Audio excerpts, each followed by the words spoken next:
All right, so why don't I kick off uh, the meeting? So I want to call to order the Wednesday, September 25, 2024 Finance and Advisory Committee meeting. And we do have a quorum online. We'll do a roll call, and then we'll do public comment, and then HDC. Those are the first few items on the agenda. So let me do a roll call of the FinCom members, and we'll make sure we know who's with us here. John Prulidge, present. Okay, Alex Rindle's present. Alex. Chris Woolston, present. Hey, Chris. Oh, yeah. And John McGrath is present. And as I mentioned, I do expect Harry to join us shortly. So let me just flash the agenda here quick, and then I'll do the public comment. All right, let me make sure. I don't want to share that picture of my parents. That's not what I want to share. Not if it wasn't on the agenda. Yeah. I don't know. Let's see. Okay, let me see. Hang on. I gotta admit someone else. Admit. Can folks see my agenda? Yep. Good. All right. So we will do okay, we will do public comment in a second, but this is the agenda that's been posted, public comment. We've got, I think, a couple of members of the Hamilton Development Corp want to chat with us. Wanted to cover the FY26. Hard to believe we're talking about 26, but we are. Calendar and FinCom liaison roles. And we'll probably, maybe combine the next item as well, talk a little bit about the annual town meeting. I did want to talk about the water project. We want to approve some minutes. And we may decide to go out of order here on a couple of these items. But anyway, so that's the agenda. Let me just do public comment. I see a couple of names on the Zoom that I don't recognize, but are any members of the public present and want to make a comment on items that are not on the agenda? So I see Mr. Mattern, he's here for HDC, I believe. I see a computer name of Angela and a computer name of Lisa's computer. So I don't know who those folks are, but you're welcome to chime in on the public comment if that's you so desire. Hi, John. This is Angela. I'm here for the HDC. Okay. Happy to have you here. Thanks for having us. All right. Sounds good. And then Lisa's computer, not sure who that is. If you care to make a comment or just listen in, you're certainly welcome. Okay. And also want to make a note that Joe Demelowitz is also on the line. He'll be, Joe's actually here for himself, but he's actually filling in as well for Wendy Markowitz, who's out on a medical leave. So we're hoping she's doing well. And Joe, welcome. Yeah, let's not get ahead of ourselves. I don't know that I can fill in for Wendy, but I will definitely. Yeah. Okay. All right. Hearing no requests for public comment, we'll move on to HDC.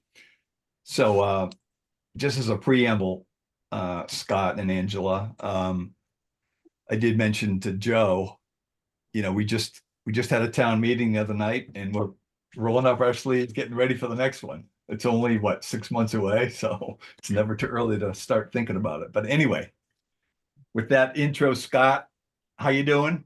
I'm good, thank you. Thanks for having us. me. Jan in the front row of the meeting last on Monday, so. Oh yeah, it was engaging. Yeah, it was a wild crowd. Well, I appreciate the FinCom book and all the advice that you provided. I thought it was good, both in person and the written docs. That was really wonderful. Sure. So what's on your mind, Scott? What do you, All what's, right, okay. Rick is really he's our president, and I thought he was going to be here to do this, but we talked earlier today, so I'll maybe 10, 15 minutes, probably get through a lot of things. Two topics are, put them in two buckets. One is assistance or guidance, and then the other is just general info. So in the assistance thing, there's really three topics. One is your role, not sure how you do this role to the capital plan, but there is $2.5 million in the capital plan for FY26 and for downtown improvements, safety, sidewalks, curbs, roadways of Railroad Ave and Asbury. And sorry, and I presume you need to do some kind of analysis, input, whatever you're getting to potentially move as that gets potentially moved into an actual warrant article for in April town meeting. So that's been in the plan for a while. It's the town part of what was a grant application that we made jointly between the HDC and the town, where the engineering work is done. Unfortunately, we didn't get a MassWorks grant because we don't have a lot of downtown activity that they like to reward. So the Bay Road section of it is not included in this $2.5 million estimate from Tim, but it's in the plan. So we'd like you to look out for that. I don't know what analysis you need to do for that. Alternatives, I know there's going to be a lot of spinning plates come next May. I'm sorry, April, but it's been in the plan. We've been working on this for a long time, well before the MassWorks grant, pushing for these kinds of downtown improvements, particularly safety. We've worked with the town on parking, at least signage and marking for downtown, stop signs. There's a lot of activity that happens down there. There might be some community house members on here, but we have a strong partnership with the community house also, which they strongly supported both the MassWorks grants and these downtown safety and roadway sidewalk improvements. So that is in our plan, and I imagine that's going to be Joe will look at what the actual recommendations will be for the FY26 budget, but we're going to ask you to pay attention to that and do some whatever analysis you need to do, because it's got to get paid for, and we have a lot of other need to be paid for items coming up.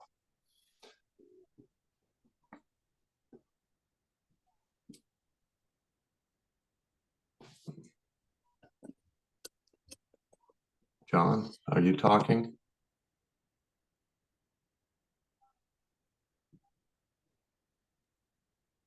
All right, there we go. Sorry.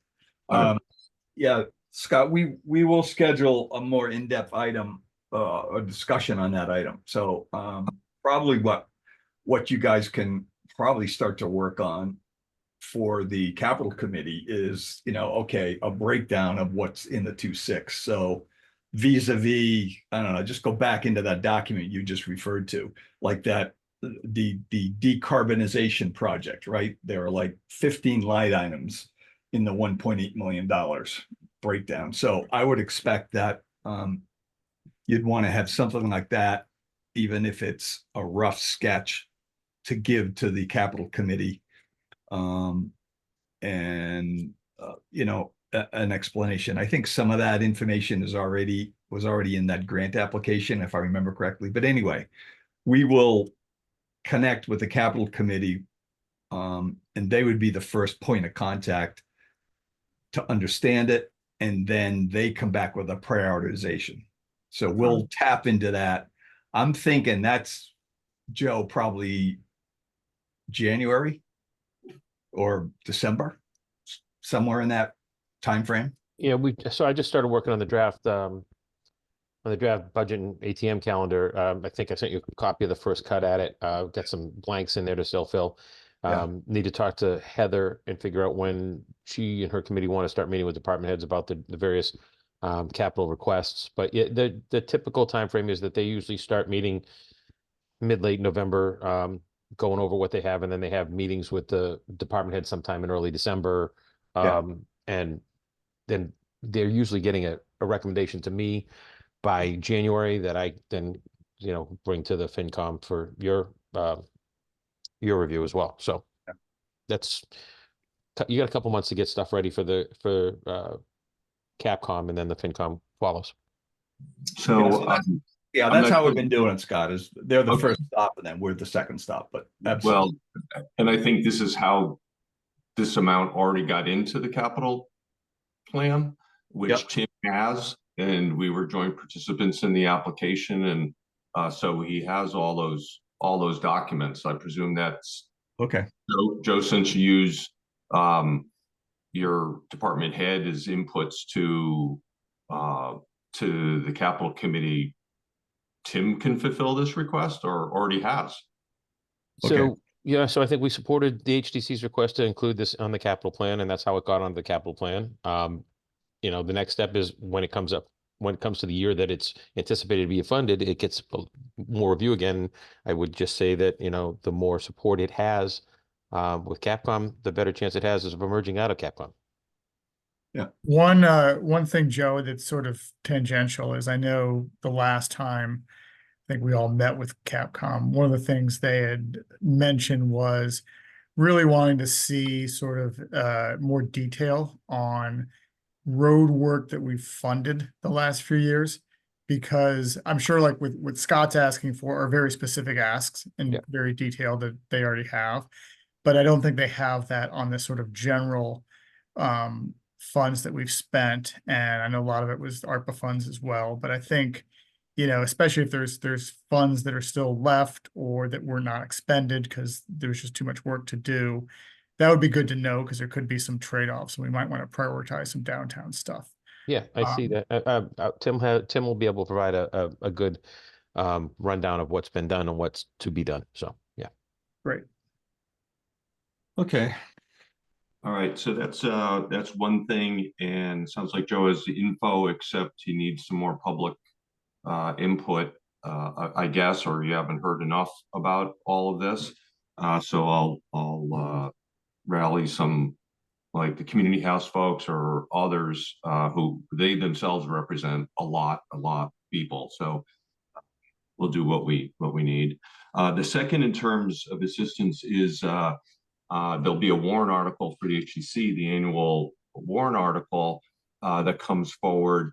We're going to look for a correction to the meals tax revenue that hasn't happened previously. I'll give you an example. There's always been a estimated amount provided by the town, which last year was $58,000 when the actual meals tax revenue was 78. So Wendy told us that we can't get to 78 because the warrant article only had 58 in it. So I think you'll expect in the past, the HTC has provided the language for this warrant article. We'll do it in some kind of formwork of saying some estimate, but adjusted to be whatever the actual meals tax receipts are.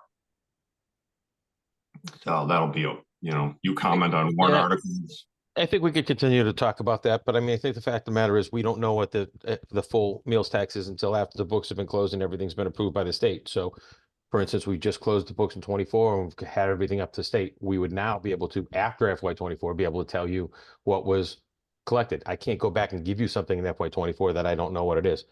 Yeah, we've been behind this curve every year. So what we'll do this year is provide warrant language for the select board that has a closer to what the actuals have been. Well, so I mean, that's happy to talk about that, but it's still going to be an estimate. And my question is, in the future years, when there's a downturn in the economy and we've given you $58,000, but we've only collected 40, you're going to turn around and give it back to us? Well, it's not you giving it to us, Joe. This is by law. The only reason why the meals tax exists is to fund the HDC. So I think the standard warrant article language, I think, needs to be modified to be the actual amount. Yeah, we can And- talk about it, but and if it's there not, was a, it it was a, doesn't mean if it's under. it was a town meeting vote in what, 10 years ago, 12 years ago to have it fund the HDC, and that's how it was told to vote. I get it. We're trying our best to make sure that you get what you do, but we're playing behind the 8 ball too. So if you want, we can wait and then we'll give you in FY26 what we collected for FY25, but you have to wait and then you're really behind. We're giving you ahead of time in a budget before we know what's collected. So in order to do that, we're taking it away from something else. Well, actually, Because we that's can not. only estimate what the receipts are going to be. So John, I think for the FinCom purpose, you can see the conflict that exists here. The actual meals tax being $20,000 higher than what town meeting funded. I think there's an easy way to modify the warrant language so that there's a reasonable estimate of what the actual amount is. And then whatever the actual is the actual amount that gets transferred to the HTC. Yeah, so I would suggest we put a couple of options on the table. For instance, it could be a rolling 3-year average, something like that.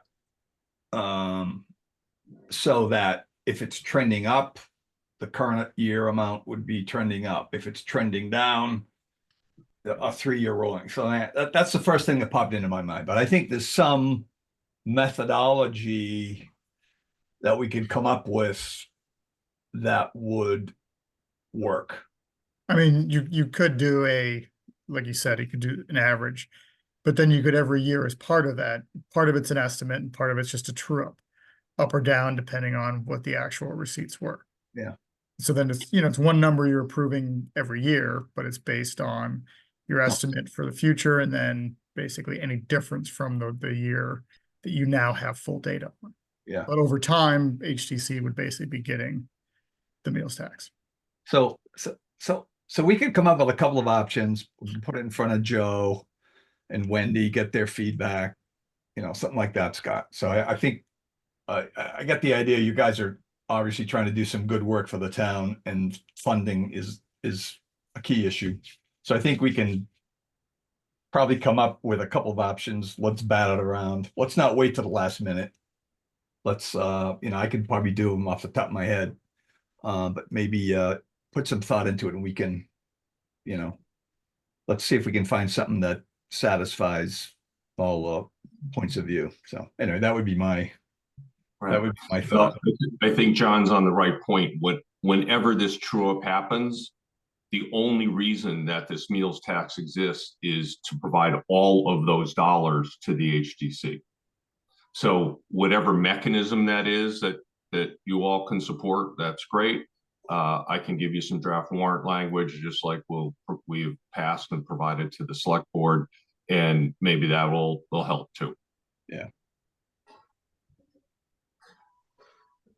Sounds good. Okay. One more warrant article.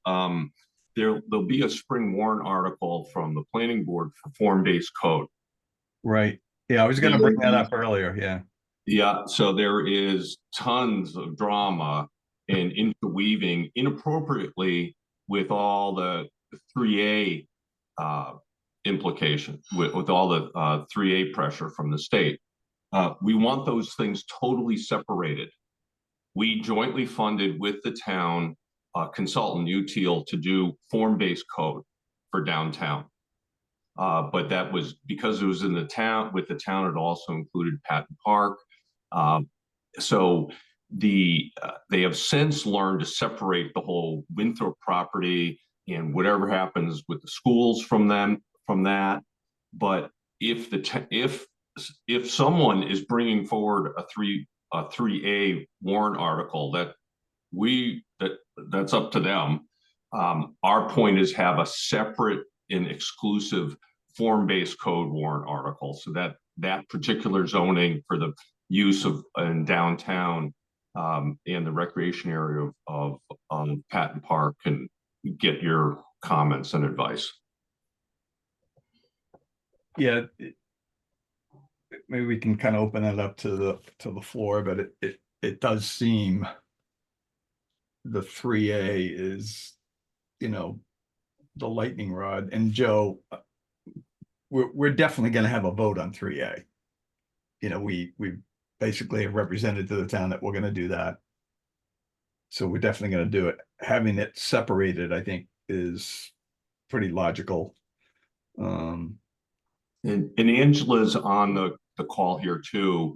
Angela, if you want to share, she's part of an advisory group to the town and represents the HTC about we need to keep these issues totally separate. Yeah, Angela, what are you hearing, and what are your thoughts on that? I've got you on mute there, Angela, if you're speaking. Hey, sorry about that. Oh, there you go. So, yeah, just basically to echo what Scott said, I think that if it isn't clear that the things are separated, there's a chance we'll wind up with nothing, that the form-based code will just get voted down, because it just gets lumped with 3A. Yeah. Yeah, so I think this whole discussion will circulate back and forth through the select board, I'm sure, and the different and the planning board. So I don't know. Any other thoughts, John, Alex? And Scott, has there been any indication that the planning board was going to draft these things sort of all in one? No, because I would not- agree. not It makes sense to have today. it separate. No, there's a form-based code set of bylaws that they're working on. However, if there's this declared we're voting on 3A, I personally don't know what that means. We're not, the HDC is funding direct work in partnership with the town through UTIL to work only on form-based code. So you guys have to opine on all the warrant articles that come forward. So, John, as far as I know, it shouldn't be together. No, definitely not. Yeah.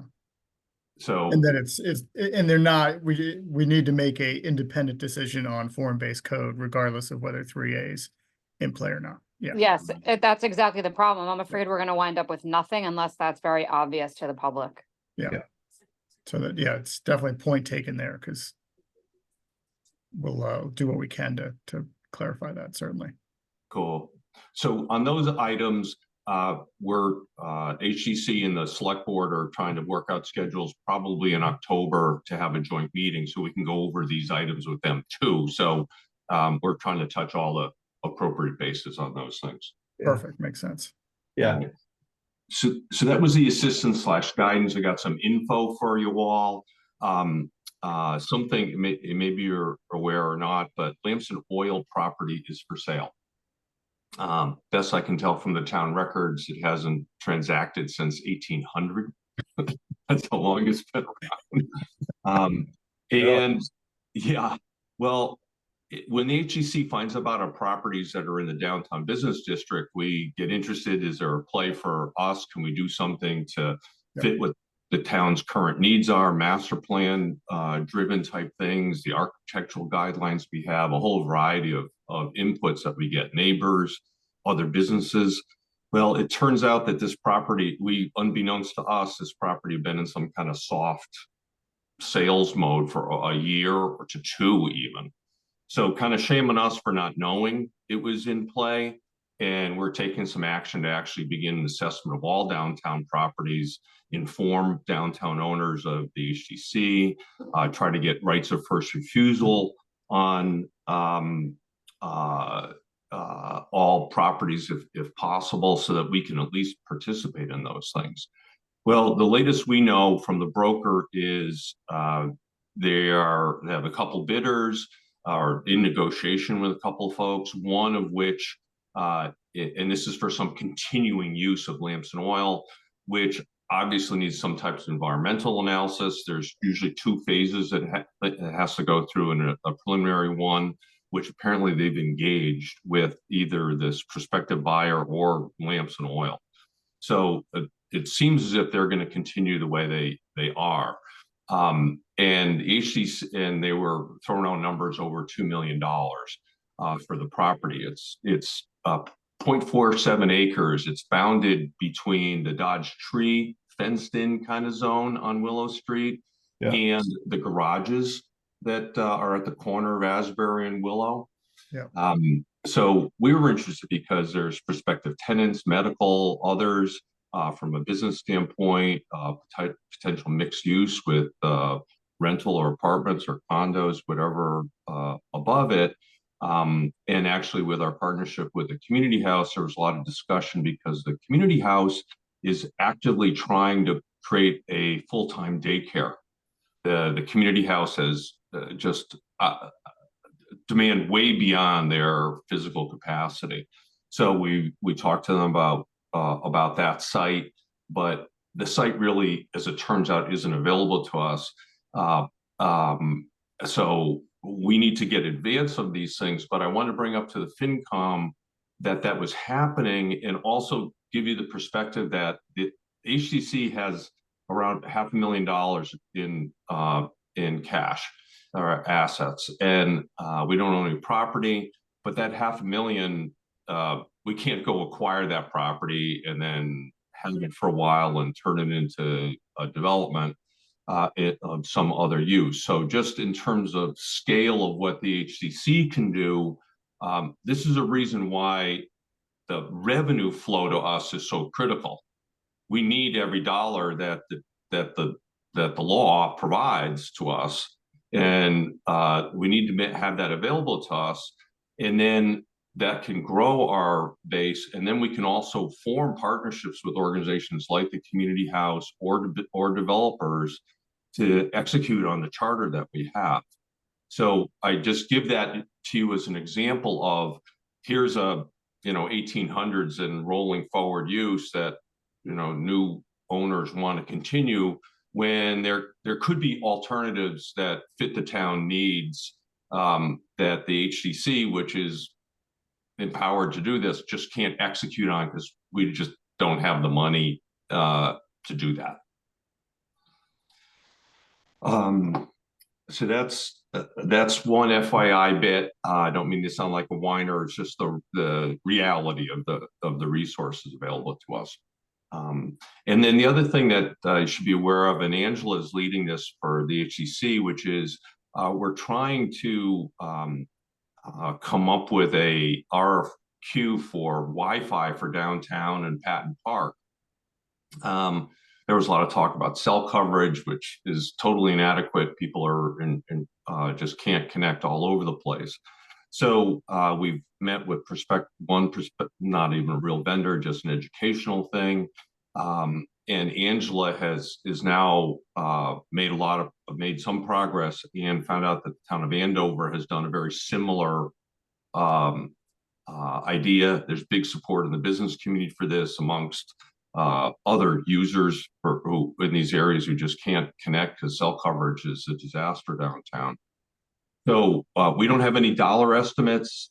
It'll be a while before this even shows up to be able to come up with something, but we would imagine this would be another thing that we would do jointly with the town. The HCC would help leverage this. We're the one writing the RFQ, probably RFPs. We do a lot of this work for the town, and then jointly fund it with the town. So we don't have any dollars for this yet, but we're not quite sure how quickly this might be able to come about, because we perceive maybe a lot of support for that also.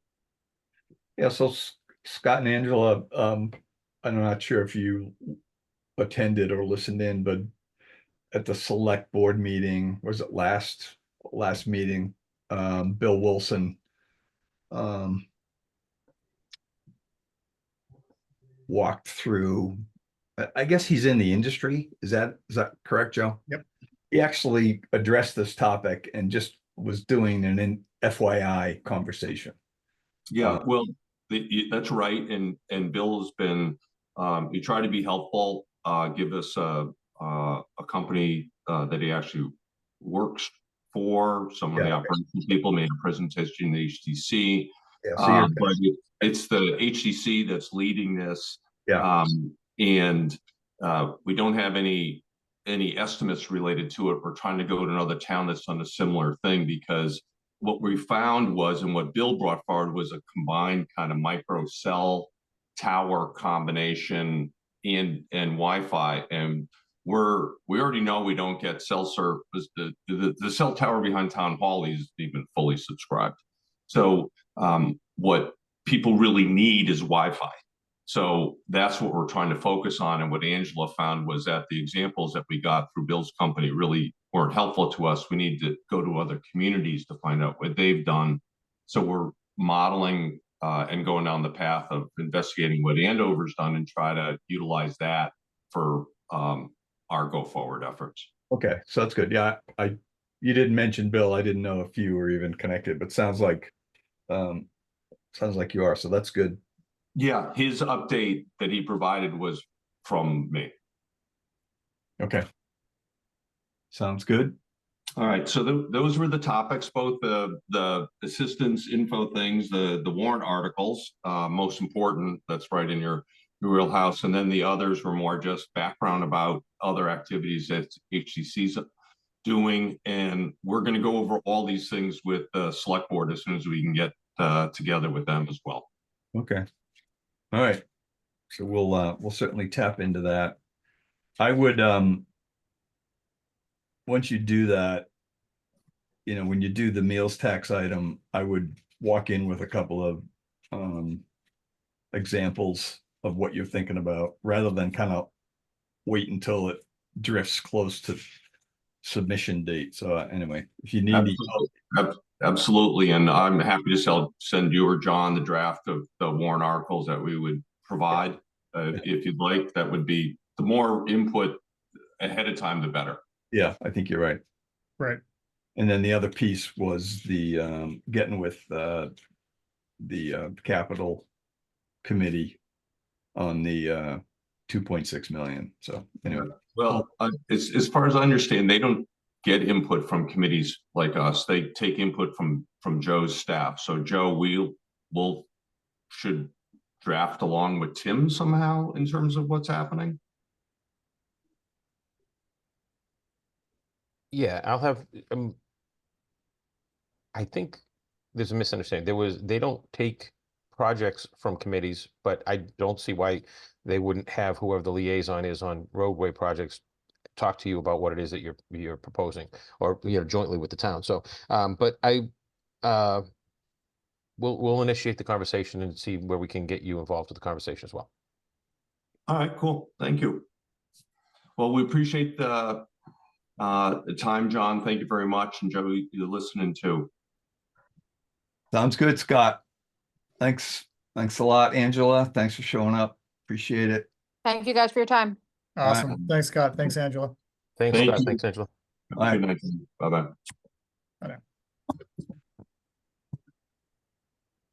All right.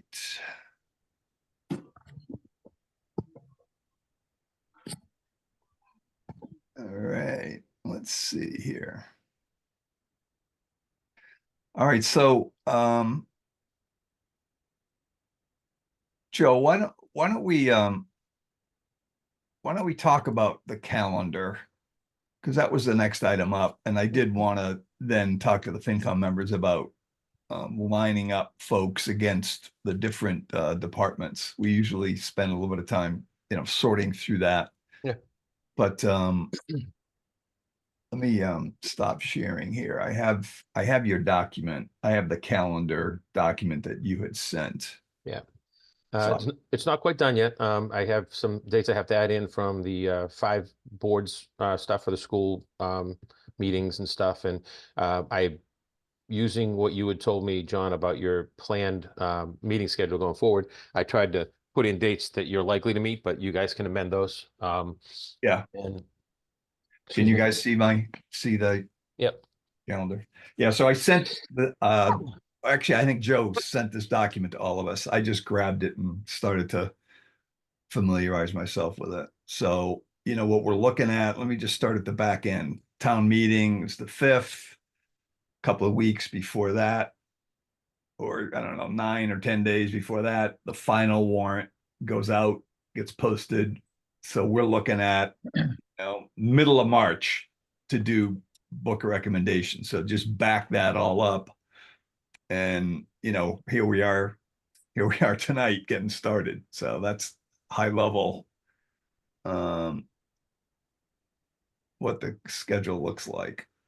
So Joe, what do you think? Anything unusual? Looks like it's pretty standard. It's pretty close to years past. I think the 11/7 date where I have Wendy completing the finance, the FY26 revenue projection, that's probably going to be done sooner. But that's really up to when Wendy's able to do some work from home, and it's up to her and her recovery. So I wanted to put that date for a date that was definitely after her projected return to work, but it may be sooner.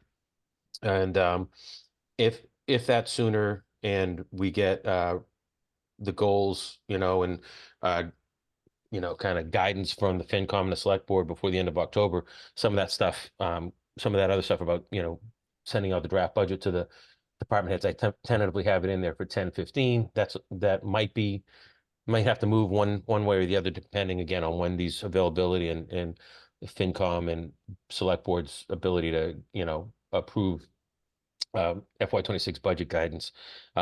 You've got what we worked on, what was adopted by both FinCom and the select board last year. I sent that to you with the draft draft calendar. So if you wanted to at your next meeting vote on that, make some changes, give it to us. Once we have you, we can turn it around into a guidance memo to the department heads. So okay, yeah, so we can do that. I mean, we all got it today. We can schedule sort of a review, and really it's a matter of, is anything on there that shouldn't be on there? Is there anything that's not on there that we think should be on there? So it's really a matter of add and delete. I looked at it, just refresh my memory, so we can definitely give people a chance to digest it, get their thoughts together, and we can talk about it next time. So I think that works. So that would be on the 9th. So that sounds like it might work. I don't know. Does anyone have any other ideas? You're talking about the memo, the one-page memo. yeah. I plan to have the same conversation with the select board on the 7th. So, if you guys are able to approve something on the 9th, the select board gives me their guidance on the 7th, Wendy and I can have that out. Again, assuming she's able to work, we should be able to have that out by the 15th at the latest. So then that gives the department heads plenty of time to start to do what they've got to do. So yeah, no, and it's I think what you've got there is, maybe there's something we want to add, but the stuff that's in there I think is probably gonna be fine, because I took a quick look at it, and it's same as last year, and it's been pretty consistent year to year. I mean, I know that Harry had some suggestions last year. They tweaked it a little bit, and I think that those were helpful. And so there may be things that Chris or Alex want to bring to the table this year. Open to all that stuff. The select board may have some different ideas. There's been some change there, so we'll see how that goes in the conversations. But right, for what we've got in, I think the language, in my opinion, looks good. But if we want to add anything more that's more specific to, then that's something we can talk about. But certainly we can have it to you before that you're going to send it out. I love how John's already color coding the document for me, and you're gonna have to send this to me so that we don't have two different versions with different colors going on. I'm just real time. I love it. I just I'm such a colorful guy, right? So just for Chris's benefit, Alex, I know you've been through this, but we have these items that are highlighted in green. We actually get together primarily around the school budget, since it's such a huge part of the budget. So for instance, the other day, so the 5 chairs are it's the two select board in both towns, the 2 FinComs in both towns, and the school board. Those are the 5 committees.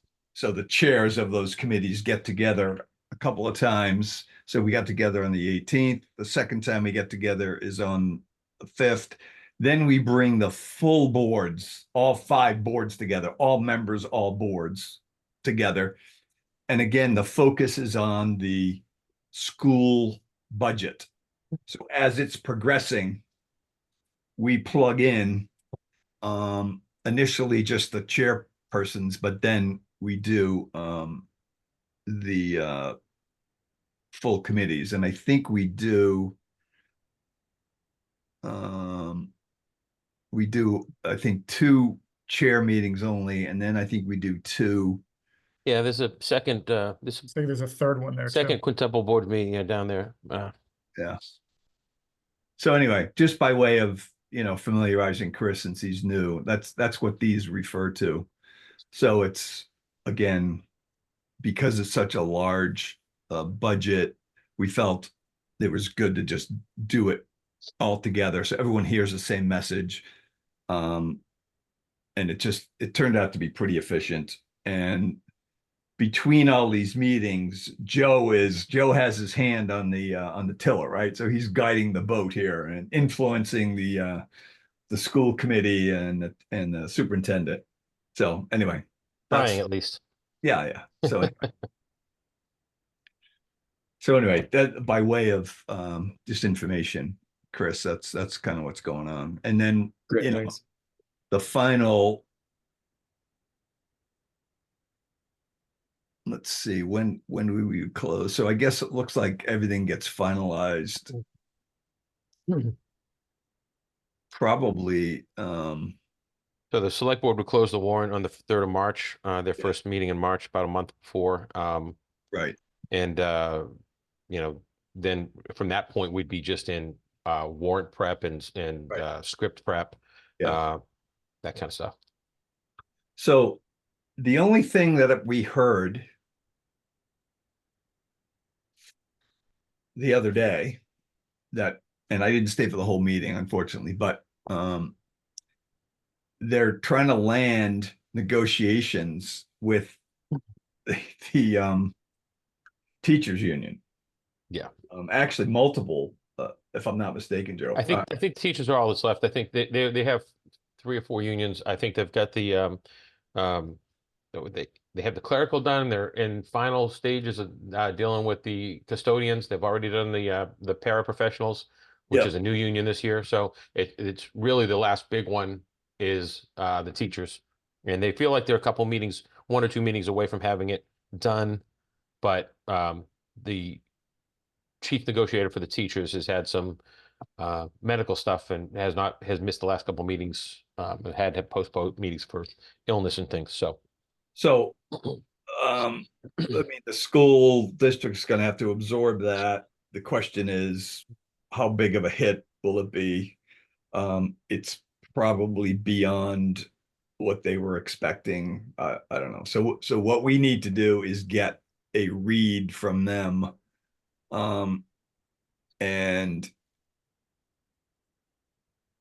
try to digest that. So Joe, I'm sure you're going to be all over that as soon as they try to land it, and then get a sense of impact, because these are 3-year contract renewals, right?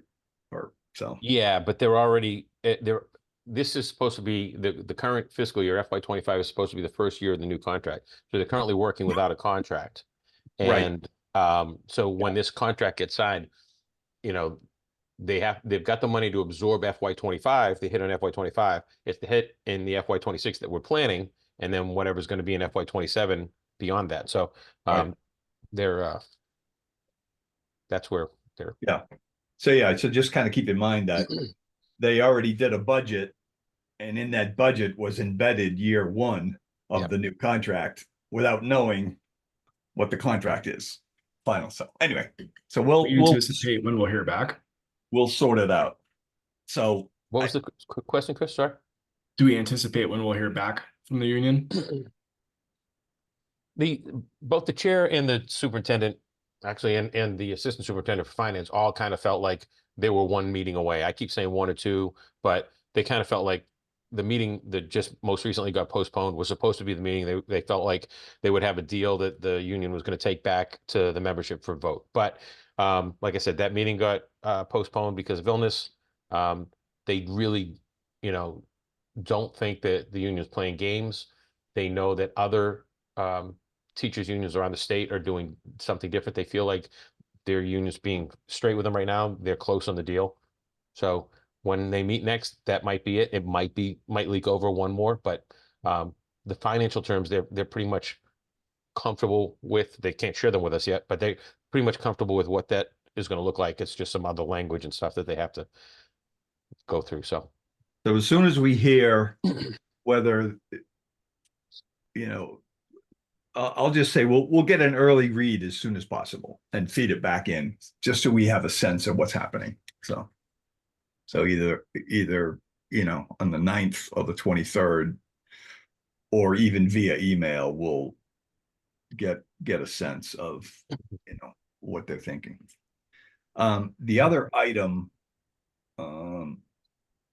that I can pass on, and this is a conversation that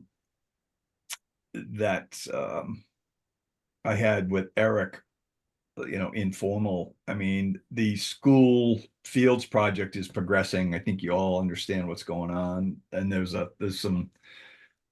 some noise and consternation, but Eric is hoping to bring the project in under budget.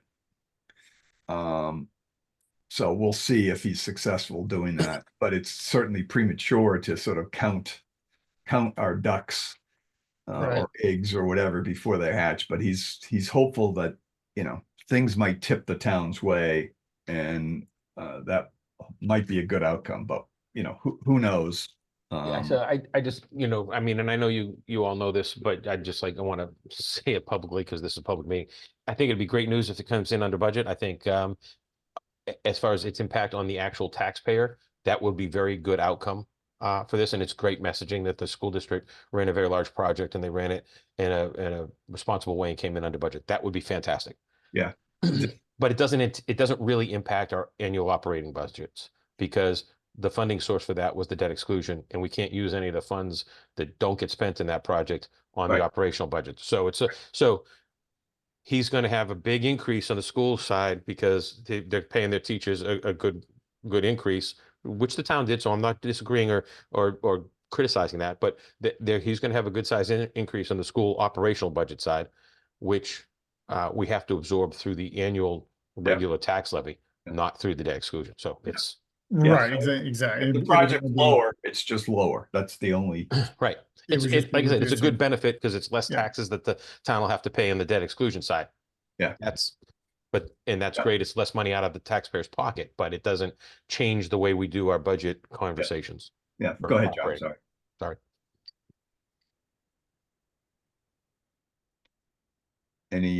Any other comment, John? I think I cut you off there a little bit. Oh, no. I was just sort of reiterating what Joe was saying. So yeah. So. Okay, so that was the only other item that I got from the first 5 chairs meeting. So we'll see what shakes out. Let's see. Joe, any other let me just stop sharing.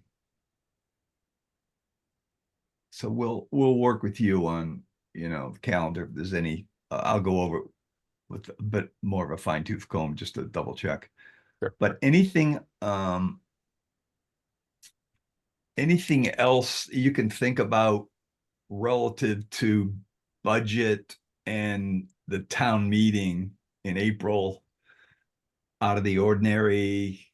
I mean, things emerge over time, but yeah. So very, very, very, very promising. So we haven't even sent out the budget message. I haven't even met with any of the department heads individually to talk about what they think they need for the coming year, things like that. But always trying to keep our eyes out about things that we could do to improve the way we deliver service and hopefully improve the efficiency and decrease the cost of that. Our part-time health director has been contacted by another town who has a very almost no real health department at all, about having him do their health inspections because they lost their inspector. So it strikes me as that might be an opportune time to reach out to that other town, have some conversations, see if there's a natural fit there to do some things. we've wanted for years to try to find a way to improve the public health function in town. We're doing some of that with the regional public health program that the state is funding. But at the end of the day, some of this stuff, is our responsibility, and we need to see what we can do. So if there's a way to improve health there without really dramatically increasing the cost of the department, I'm gonna be looking for that this fall. I think that budget wise, we settled all the contracts. We're good for this year, FY26 and FY27, in that we know what our increases are going to be for our employees. So we can start to look at that and see what our revenue is going to be and make sure those two things match up. So I don't have a lot of worry about that. I worry about the state of the economy and what that does to our tax collections and things like that. But as of right now, I think, I need to see Wendy's forecast, but I think we're doing okay. We got free cash certified for FY24. So again, we've done a good job of managing our budget and working through, loss of people and taking advantage of the fact that we have an unfilled position for 3 or 4 months, and using that money and letting that fall to free cash and doing things like that so that we could have some money to spend on some capital projects. So we just have to go through all the numbers and see what they are. I support the HDC's request to have a downtown project. I think that we also have to analyze it against all the other requests and all the other things that we need. So $2.5 million is a lot of money. And, we just have to make sure we know what else is out there that we have to address and what the timing on those things are to see when we can absorb it. So. Yeah. And part of this is all about sort of capacity, right? Yeah, I'm also going to have a public works director who's going to have his hands full for the next 14, 18 months with the town hall project. Now, thankfully, the town agreed to give us the money we needed, so we're going to finish that. We're going to get that started and finish it. And we have a kickoff meeting with the contractor tomorrow, and they're optimistic, thinking it's going to be 14 to 15 months. So I'm telling everybody 18 months, maybe 20. But we're gonna. That'll be a lot of Tim's time. As you noted at town meeting, we're having Tim and Rich Maloney act as the OPMs on this project. That's in addition to their regular duties. So taking on a big roadway project or anything like that, I really don't see that being in the cards for FY26. But yeah. And then sort of from the taxpayer lens, April town meeting, the school committee will be bringing forward a warrant for the new school. Yep. And it will be in the it'll be the large combined school. That's right now. That's the plan. It's the only project that came out of the feasibility study. So I understand that there's people in town who want the town to propose 2 elementary schools. We followed the state process to be able to try to maximize state participation in a new school. If it gets turned down, we have to start over again. And maybe that process is different and it results in 2 elementary schools, but this is the process. The MSBA gave us an opportunity to apply for 1 school, and the town's trying to take advantage of that and get as many kids served as possible. If that's not the town, but the school district trying to do that. And if the voters don't agree with it, they have to go back to the drawing board. That's all there is to it. So that will be the elephant in the room in April. So that'll be the topic financially that will take up all the oxygen in the room. The other item in April will be, as Scott referred to, as sort of 3A. Yeah. And Joe, just to remind everyone on the FinCom, the plan is to do a vote in April, which is 3.5 months later.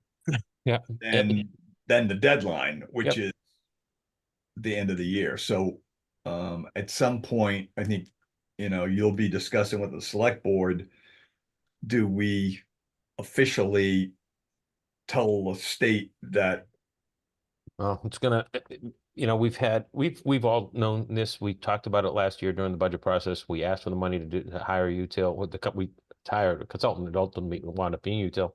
Yeah. So we've all known what we were planning to do here. Yeah. The chair of the planning board recently said publicly what the plan was, and now the Salem News is calling. So I'm sure the state's going to know sooner than later. Yeah. Whether we go to them or not, the state's going to know. The lieutenant governor lives in Salem, so I'm sure she still gets the Salem News. Yeah. I'm sure she gets it on her phone every day. So when that story breaks, you know, they're going to know what's happening. So it is what it is. So anyway, that's the other, that's the other sort of twist to the April town meeting. As you heard Scott, we are the planning board will be putting the form-based code up. And they'll be putting the 3A up. There'll be two different articles. Right. You know, I want to be careful of like language like, oh, they're going to be completely separate. Look, the idea, I believe that the article that'll come forward on the form-based code is that if the form-based code gets passed and the other article gets passed, combined, it would allow the town to be 3A compliant. But we can pass the form-based code and only affect the downtown without it being, a 3A thing. So yeah, they're companion articles. They're not completely separate. But yeah, it'll be packaged appropriately. It's so anyway. But just looking ahead, just trying to sensitize everybody to what's coming in the April town meeting. You've got a new school vote. You've got a school budget that's now laden with the new contract. We may have I'm sure there'll be an update on the Fields project. I'm sure. Fields project will mostly be done by then. They'll just be waiting to finish the tennis courts and the softball field, I believe, by then.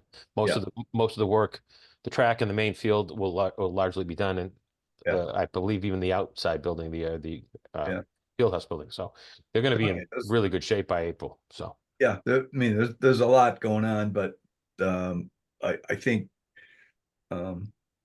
it's going to be probably one of the highest octane annual or town meetings that I will have ever attended. And John, I don't know about you or Alex, but anyway, there's going to be a lot there. So there may be a couple. Sorry, Alex, go ahead. Joe, I think you just, and sorry, I'm off camera. I had to run upstairs to help kids fighting. But Joe, you alluded to this, and Angela, I think even mentioned it. I might have missed that part though, but if we couldn't be 3A compliant if the form-based code doesn't pass, and the 3A code did pass for some. Okay, yeah. I mean, I expect that what comes out of the advisory committee and the public engagement sessions and the planning board process for the form-based code is going to be something that most of the people in town can get behind and support. A lot of the people that we specifically put people on to that advisory committee who were anti 3A because we wanted those voices to be in the room. And so if it comes out of the advisory committee with thumbs up, I'm going to feel pretty confident that we heard what needed to be heard and we were able to adjust the plan. Right. That makes sense. That said, that there's still a really, real negative bent towards 3A overall. And the second piece, second article has a real strong chance of not passing. So that is what it is. Thanks. I mean, and I'm thinking ahead here. Does it make sense to put the form-based code after the 3A vote, the bigger 3A vote? Because I'm not sure which is.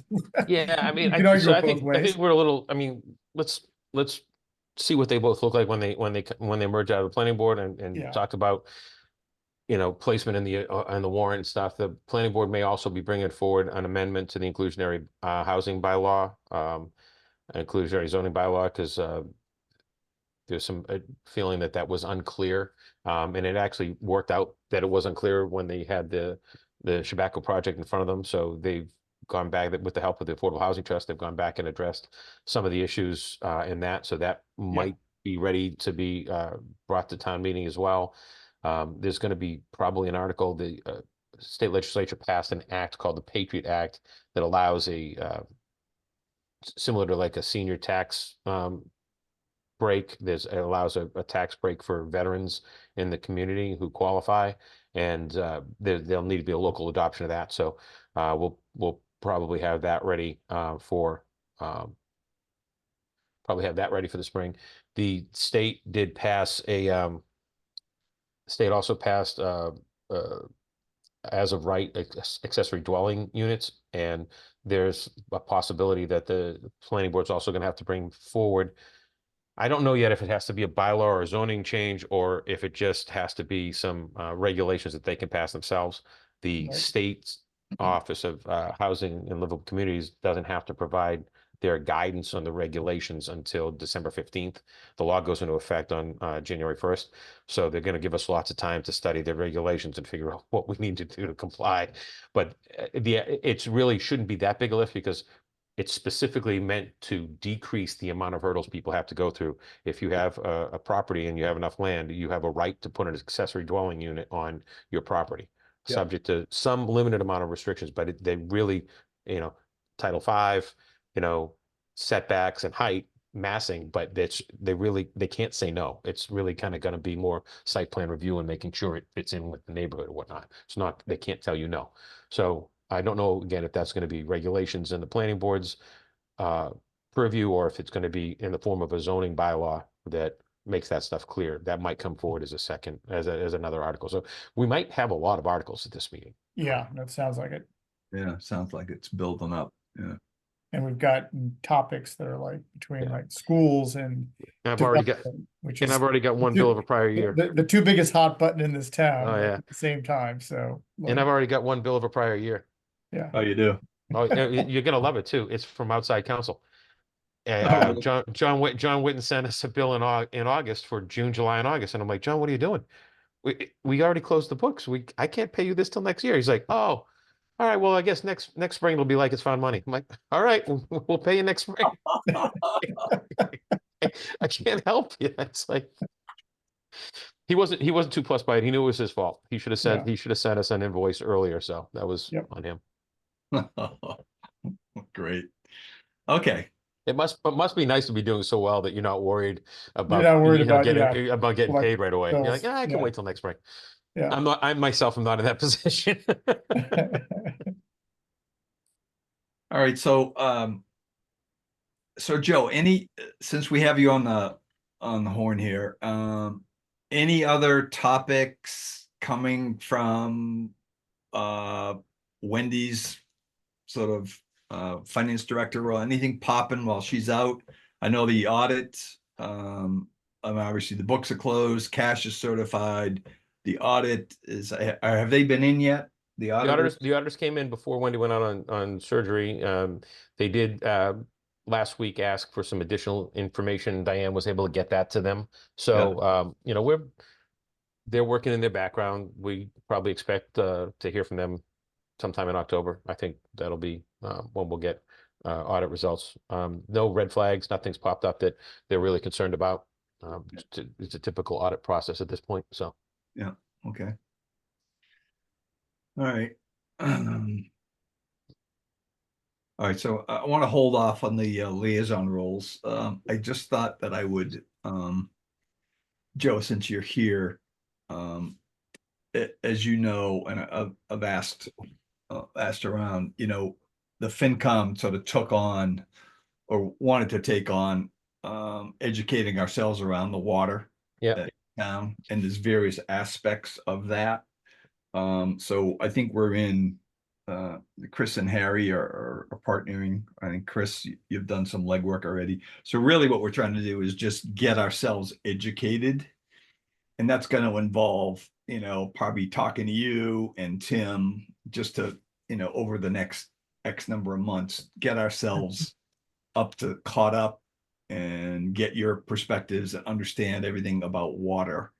So we've started to do some reading and research, and we read the Dewberry report. And anyway, any comments you can provide on this, because I did mention this at the last April town meeting.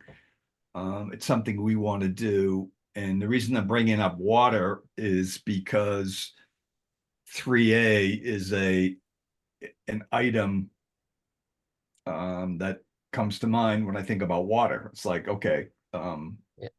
that's part of the 3A conversation. Do we have enough water in town just in general? But then if you do the 3A, that just adds a whole nother layer of conversation. But can you give us your thoughts on water since we have you here? And I'm just sort of going a little out of order on the agenda, but I was hoping not to be here till 11 o'clock tonight.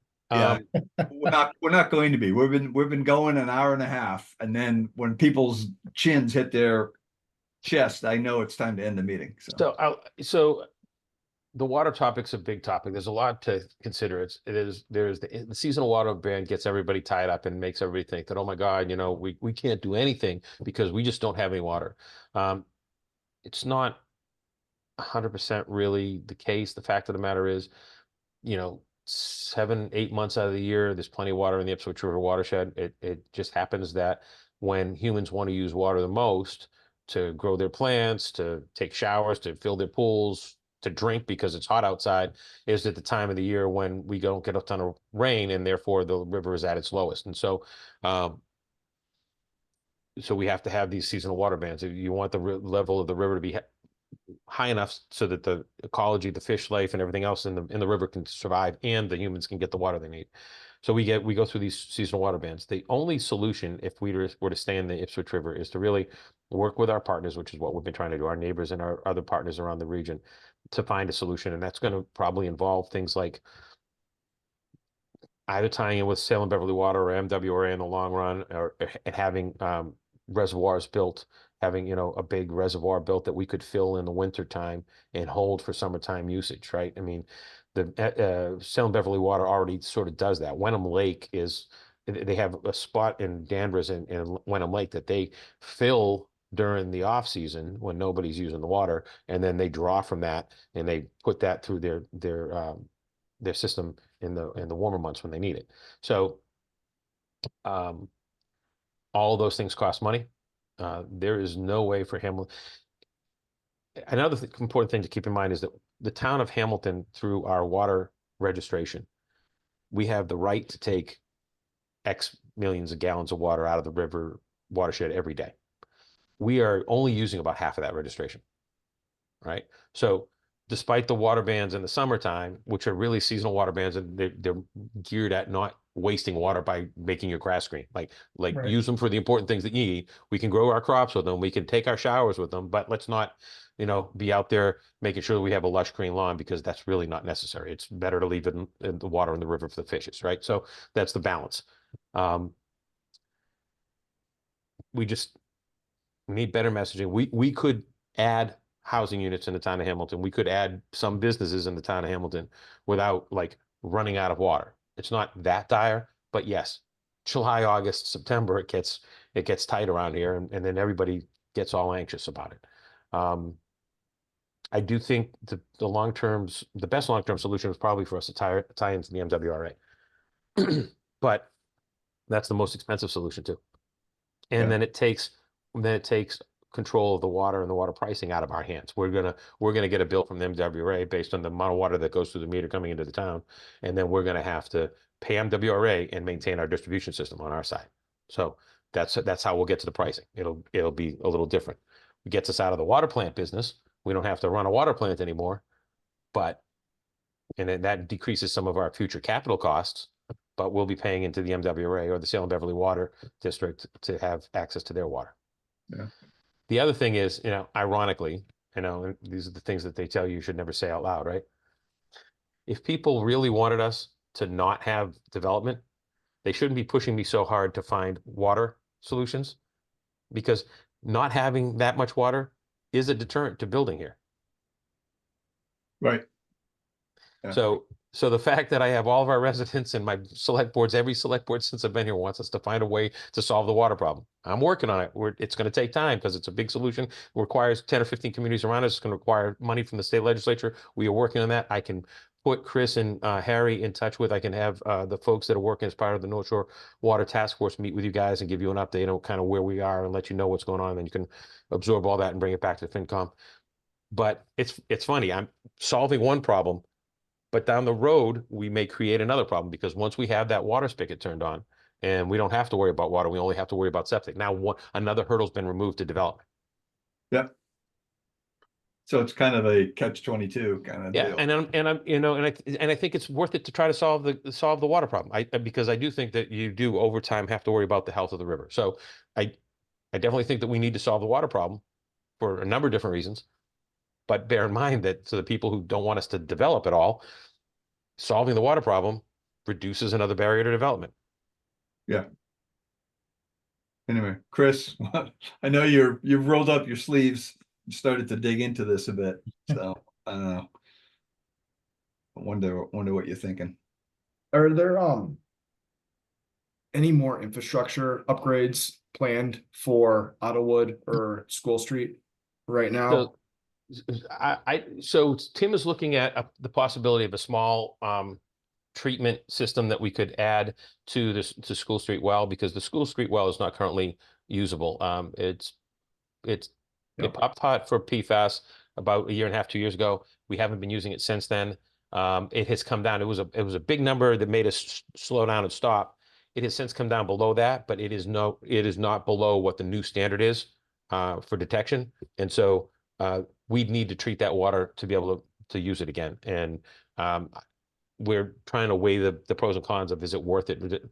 Does it produce enough water to make it worth the expense? And it might not. It probably doesn't. At the level of water it pushes out versus the other well field is dramatically lower, and we're really not sure that we get enough bang for the buck in that project. Because of the low level of the water in the watershed during the summertime, we're running into a problem where we're having to refresh those wells every couple of years instead of every 5 or 10 years. It's like almost every year or every other year at this point. Because during the summer, when we're trying to pull water out of that bottom of that well, it's pulling in dirt and other things that just tear apart the well, and then we have to start all over again. So, is the GAC facility up and running at Ottowood? I think they called it the GAC facility that the town put a bid and started construction on. Oh yeah. The secondary treatment plant is up and running. We finished that over the winter, I guess, and started operating it in the early spring. Yep. It's been operating for a while now. And we've been testing the water, and it's working the way we expected it to. PFAS is at a non-detect coming out of the secondary treatment. So that's a good thing. Probably the best quality of water we've had in the town of Hamilton in 15 or 20 years. So anyway, we'll keep the conversation going. I mean, Chris has already dug in, and Harry will probably plug in and catch up. So I think it's really a matter of us understanding what's probably already in your head, Joe, and in Tim's head, and trying to it is tough, because like at some point the tank that we have at the top of Gordon at the top of the hill on Gordon Conwell is gonna need to be replaced. It's an older tank, right? It's not leaking, it's still doing the job, it's not creating any issues for us, but it's just an older tank, and eventually you're gonna have to replace it. But if we can make it last 5 to 7 years, and we can get tied into Beverly or somebody in 5 or 7 years, well, then maybe we don't need to replace it. Maybe we don't need to spend that $3 or $4 million to replace a water tank, right? And so we're trying to balance. We're trying to see how long can we make this last? Can we get a solution in the pipeline before we need to spend that much money? Yeah. We're always going to need to upgrade water pipes, but and maintain the distribution system. But the sooner we can get out of the water production business, the better. Yeah. A big part of the cost of that too is licensing for the people to run the plant. There's just not enough people out there to run the plant. Yeah. Oh my God. This book has a lot of chapters to it, Chris. Right? Yeah. I know. I've been digging online too and just pulling up stuff from 2018, 23, and it just keeps going. So this will take a little while. Tim and I have had one very early meeting, so there's too early to say we have any plan for FY26. But Tim is doing some homework to see if there's a more efficient way for us to run the plant. Yeah. And that might be by privatizing the plant under contract. And then we can utilize all of our staff to just manage the distribution system, which would be better for all of us. It also helps set us up for a future where we move off to somebody else, because then down the road, we won't have the staff at the plant that we would then have to lay off or repurpose. We would have already moved on from that. And this is happening organically, partly because we're down an operator. One of the plant operators left to take a job in Danvers.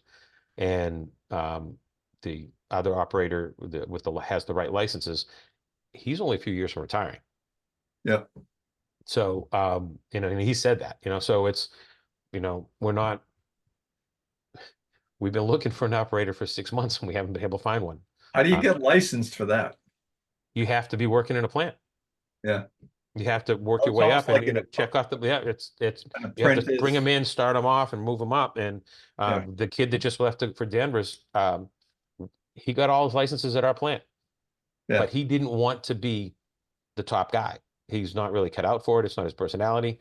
And so he could take his licenses that we gave him over the last 5 years, and he went off to Danvers. He's making more money, and he's never going to have to be the top guy because they've got people over him that want that job. Yeah, right. Interesting. So anyway, Chris, there's a couple of more chapters to your book that you're writing. Are we getting pressure from any of the other towns that want to connect and share with us? Or have you been having any other towns reach out to us? Not pressure. I mean, good cooperation. Like there are the towns that are right around us, Wenham, Essex, well, Essex not so much, but Wenham, Topsfield, Ipswich, they're all kind of in a similar position. We're all drawing out of the Ipswich River. We're all, taxed by doing that. We're all looking for a common solution that we can all make this problem easier to deal with. And so it's not pressure, but they also know that as the system is currently constructed, I have a water registration of X amount of gallons. They have a water registration of X amount of gallons. I can't send my water to them. They can't send their water to me without changes in state law. So they're not asking me to help them right now, but we're all working together to try to help the whole region. Well, anyway, Joe, keep Chris and Harry in mind. Yeah. And I would say, Chris, you can reach out to Tim and have a separate conversation if you want. But anyway, this is just an educational process. And then I think it's fair to say it's something the town needs to worry about. The town is worrying about it. I think what we're trying to do is spread the knowledge and we need more than one person. Have a point of view because because there are some big price tags hanging on top of it. So anyway,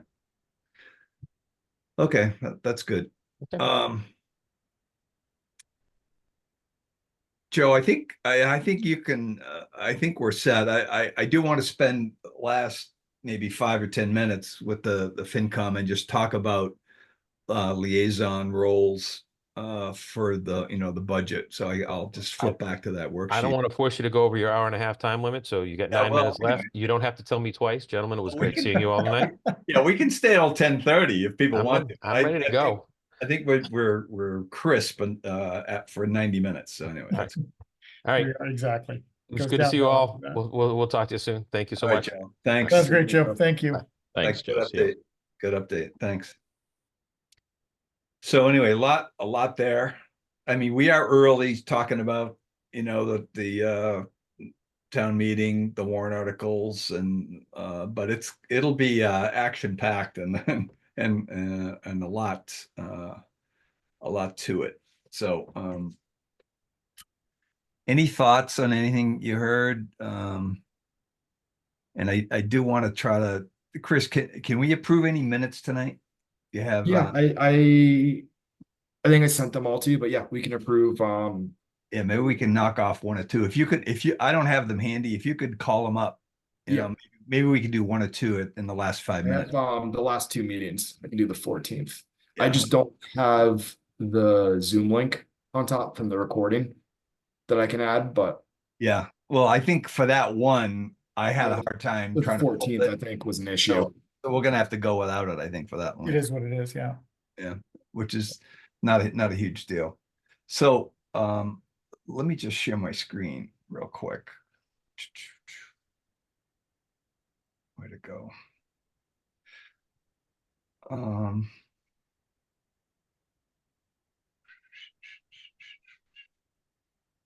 Here it is. So can you guys see the worksheet here? So what I did is I sent this to you folks. So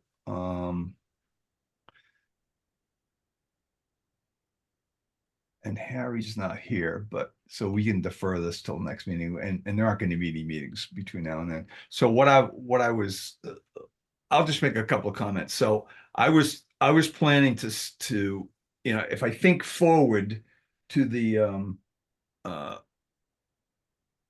town meeting,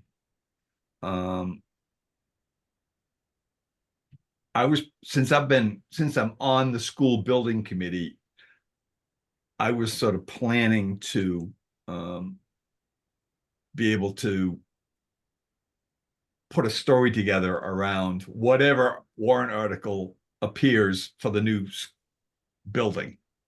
So what I'm thinking of, just continuity there. So I'm happy to continue to do that. I think that makes sense. And the only other thought that I had was,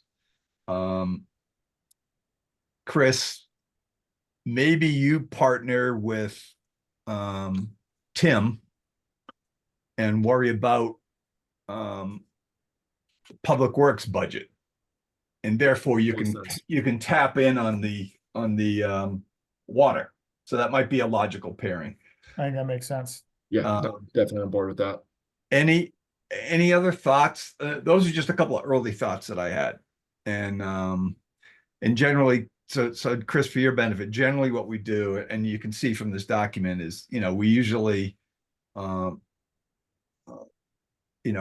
a liaison, and then Wendy would reach out once we fill this document out and give her names. She would say, okay, I'm going to schedule the recreation department budget meeting with Sean Timmons, and I would get invited if I was the liaison. So that's how it kind of works. So each of us would have 2 or 3 2, 3, 4 departments, whatever, and then you'd be asked to just sit in and be and participate in the budget meetings, and then become sort of like the FinCom representative relative to that budget as we move down the line. So that's kind of what we're doing. So we don't need to finalize this tonight without Harry here, but you guys all have it. If you have any thoughts on what you'd like to do, shake it up, get exposed to some new people, certainly. I think that it's fun to learn something new about the town. At least that's been my experience. John, you've probably done every one of these budgets over your tenure, so pretty much. So it's probably pretty much nothing's new to you. But anyway, so why don't we just and that kicks off in January or 2025? What's that? When does that kick off? Well, I mean, I bet the budget meetings will be in the month of November. Yeah, probably right. Sort of it looks like on the calendar, it's like 2nd or 3rd week in November. Okay. Yeah. So right before Thanksgiving, basically. Yeah. Not the week of Thanksgiving, but yeah, around that time. So, so between now and the next meeting, you can just send me, hey, I'd be interested in doing, this, and this. And I'll just fill in the form, and we can finalize it next time when Harry's around. And I just provided anyway, so we can just sign people up, and if there's some items that are open, I'll just fill names in, and then so I'll come back in with maybe some recommendations, but certainly, hey, John, put my name next to HDC and the schools and the planning board. I don't know, but whatever people feel comfortable with, and then we can agree on next time. Yeah, and definitely like the big chunks for Chris's benefit. Like public works is a big one. there's just a lot of different departments and line items, so that's a really good one to. Yep. You know, the public safety ones are also pretty big. Yeah. So like, for example, I haven't done public safety yet, so I thought I might sign up for those. And that's why I did public works last time. That's why I suggested maybe, Chris take that one. So that's Yeah. kind of how my mind's working on this, but. And then, yeah, and then school can be a big one too, the way you're not actually in a budget meeting for that, because those are all done, sort of collectively, as Yeah. Jim described with the 5 chairs things, but it's still it's a big one in terms of prepping for the actual meeting, not so much in November. Yeah, I agree. And then there's just sort of a lot of odds and ends. So anyway. Alex, any questions, thoughts? Do you like the approach? We can. Yeah, I like this approach. Yeah. So just shoot me a note. Let me know what you're thinking, and Okay. And then we'll go from there. Okay. And one other thing for some of the smaller ones too, it's and maybe this is something we can ask. I'm not sure it's Joe or if it's Wendy, but sometimes and maybe it's easy from looking at the contact here. Sometimes they do them together, so it makes sense to have one liaison. So you're not basically, since these meetings happen like during the day, you don't want to be dragging like multiple people in for a right. part of a meeting that may last like 15 minutes. Yeah. And it's always things that like are logical to put together, like the public safety ones, they'll do at the same time. Usually planning goes along with like, I think it goes along with like conservation and a few that are sort of they're maybe a little counterintuitive. But it's mainly just because there's one person who sort of handles it from a budget perspective that's giving the presentation. Yeah. So just something to think about. Yeah. And I think the other thing to say too is, regardless of where the liaison assignments are, when the schedule sort of comes out, we oftentimes cover for each other if people have conflicts. Yeah. And I did that, like I'm working from home. My schedule's pretty flexible. So, I can, even at a moment's notice or last minute, I could buzz down to Patton Homestead and hop in a meeting if I had to. So right, exactly. It's pretty fungible. Some of us have that flexibility, some of us don't. I don't travel, so anyway, we'll get through it. So we'll take a first pass at filling in names. We'll get Wendy to kind of provide a little organization. She might come back and say, hey, can we flip these 2 names, and we'll make it work. So anyway. All right. So shoot me your any thoughts, and I'll fill this in, and we can horse trade after that. And then tweak from there. Perfect. Yeah. Okay. Sounds good. And just so folks know, we do have a person who put their hand up and said they'd like to help out on FinCom. John's actually going to reach out to her and talk to her. And she may initially just serve as a associate member, but what we're really trying to do is, anticipate turnover. And I think Mr. Prulidge is thinking about maybe, heading off into the sunset at some point. Although you'll be missed, John, if you do that. But anyway, so just FYI, John is talking to somebody who's putting their hand up. So we may have that person join us at an upcoming meeting. Right, exactly. So anyway, so that's on the horizon. So and is our next one 2 weeks from today? Yeah, it's the 9th. Okay. I think. And I'm happy to, I had to cancel the last meeting. I think I was the last person who couldn't make it. So I'm happy to rearrange schedules, or rearrange the time of the meeting. I've left it as the 2nd and 4th Wednesdays. And then if we can do it, we can do it. If we can't, we can't. But I'm happy to entertain any changes. So anyway, whatever. Yeah, that still generally works for me, so. So we'll just leave it and you know, if life gets in the way, life gets in the way. So it's- Exactly. I fit it into my schedule, so this is good. All right, Chris, can we think we can knock off one or two Yeah. items here? Let's see. Wait, hold on. Where's the 14th? Okay, so Sorry. what's the date on this one? There we go. Oh, let me go up. There we go. I'm on a second monitor right now, and I didn't configure it correctly. All right, I can see it. All right, so Alex wasn't on this meeting. So John, Harry, Chris, call to order. Okay, maybe you can scroll up. Okay, yeah, this is the one where Yeah. Christian came in. Yep.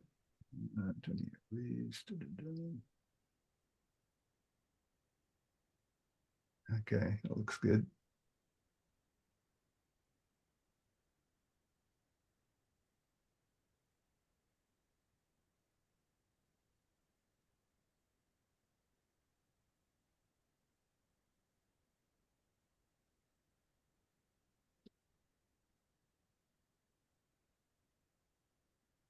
Okay, anything catch anyone's eye on this? I think it looks good. Adjournment at 8:19. Geez, that was good. Quick one. The under the town hall project update, the second bullet point. The 6.5 million that was approved. Was it 21-22 or was it was last year, wasn't it? All right, so let's see. 23. No, I'm trying to actually sort it out in my head. Yeah, This has been going on for so long that I'm trying to think when. I was trying to go back through old slide decks to look Yeah. at some of the presentations that we had, and that date stood out, but I could be totally wrong too. No, I think the actual CPC. Yeah, I have. CPC was actually approved before, and it was, I think it was just was it just the 2 million of free cash that was approved in 23? Yeah, okay, so there was the 2021 amount was, so two different meetings, 2 different years, $4 million. Then we added another 2. You know what, let's just say previously approved. Yeah, Because it's like, there's no easy way to. No, because it's multiple meetings over multiple years. Yeah, different times for each, and then Yeah. to keep the parenthetical, which is all good. Yeah, Perfect. Yeah. there you go. Previously, there you go. Good. Thanks, Sean. No problem. Yeah, good. Okay, so yeah, this is all now history, which is good. Yeah. So I would so can I get a motion to approve this and then a second, and then we can discuss it more if we need to. I move that we adopt the minutes of, what is that, August 14th, 2024. Can I get a second? A second. Okay, good. Um, Any more discussion? I know Alex wasn't in attendance, so he can't Yeah. vote. He would have to abstain, but anyway. Nope, Okay, I'm right. good to vote. So why don't we do a vote? John? John Prulich, aye. Chris Alex Holzman. Rindos abstain. Yep. Alex abstain. Chris? Chris, I. And John McGrath. Aye. And Harry didn't make it. Okay, good. And Chris, did you have a question about submitting these? I think you did, and I don't think Yeah, I. who should I send these to? Okay, yeah, so you actually have to add a little footer note. And then it goes to the town clerk.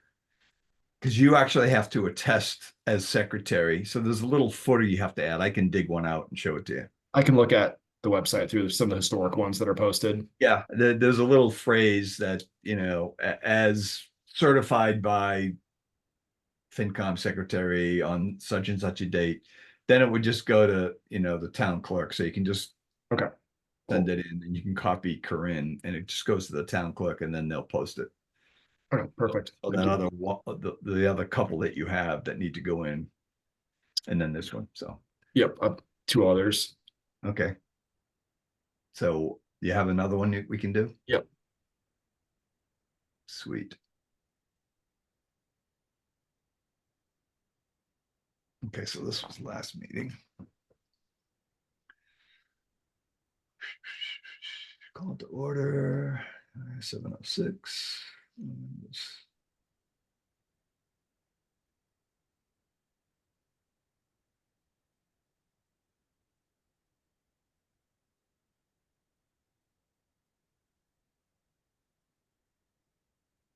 Okay, there are the two votes. Well done.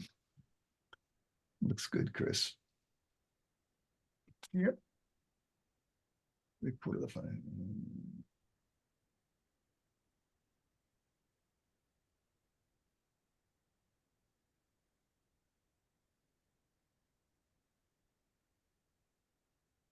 Okay, so on the grant, hang on the Actually, grant. one thing we may want to do,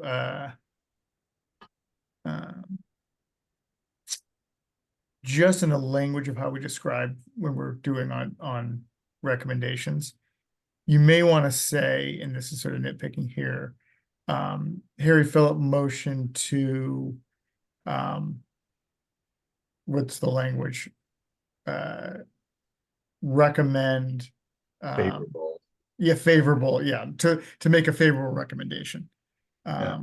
Motion to make a favorable recommendation on warrant article. Yeah. And then everything else from there should, and then Okay. the same thing on the third bullet point. And then everything else will work perfectly.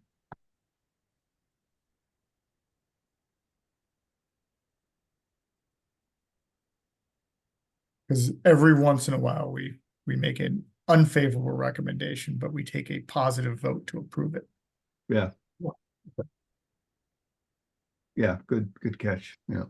Yeah, I know.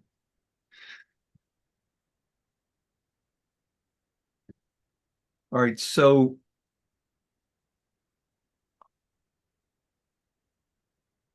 on the report of finance director. So was this where we approved those policies, or was this Wendy just reporting that she's sent them around? This is reporting she just sent them around. It was 2 meetings ago or a month ago that we voted. Right, and we approved those minutes, I believe. Got it. Yeah, okay. Yeah. That. Okay, cool. Water project, Chris Wilson. Yeah, good. Nice. Yeah, so here you can make that same change on the motion. No, Those are fine. It's only when we're doing that's good. a warrant article, since we don't actually adopt the warrant article, we just, Yeah, I'm with you. yeah. Okay. But all other motions, it's fine for approval. It's just approval. Okay. Yeah. I'll do that going forward. Yeah. Looks good to me. Yeah. I would move that we adopt the minutes of August 28th, 2024. Chris Wilson, second. Okay. Let's do a vote on John Prulidge, aye. Alex Rindle's abstained. Chris Wilson, aye. John McGrath, aye. And Harry is not in attendance. Okay. Good.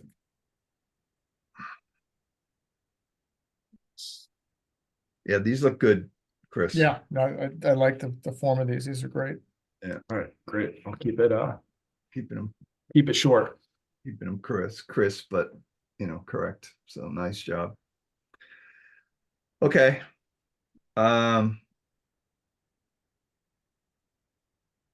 Yeah, so Chris, let me know if you need any help getting those in, but I think you got the right idea. Just grab an early one and then update them, and then I'll be good from here. Thanks. Yeah. yeah, the town clerk will provide guidance if necessary. So thanks for leading the charge. Okay, 8:42. I'd be happy to entertain a motion to adjourn. So moved. All right, John. Can I get a second on that? Second, Chris Wilson, second. Okay. Why don't we do a quick vote here? Let's All see right. let's see if we can get positive approval here. John Prulidge, aye. Okay. Alex Rendell's eye. All right. Chris Wilson, aye. And John McGrath. Aye. Okay. Thanks, folks. We'll see you in a couple of weeks. All right, sounds good. And I'll let you know if I hear back from Sandy, John. Okay. All right. Thanks, everybody. Sounds good. Thanks, guys. John. Good night, everyone. Good night. Bye.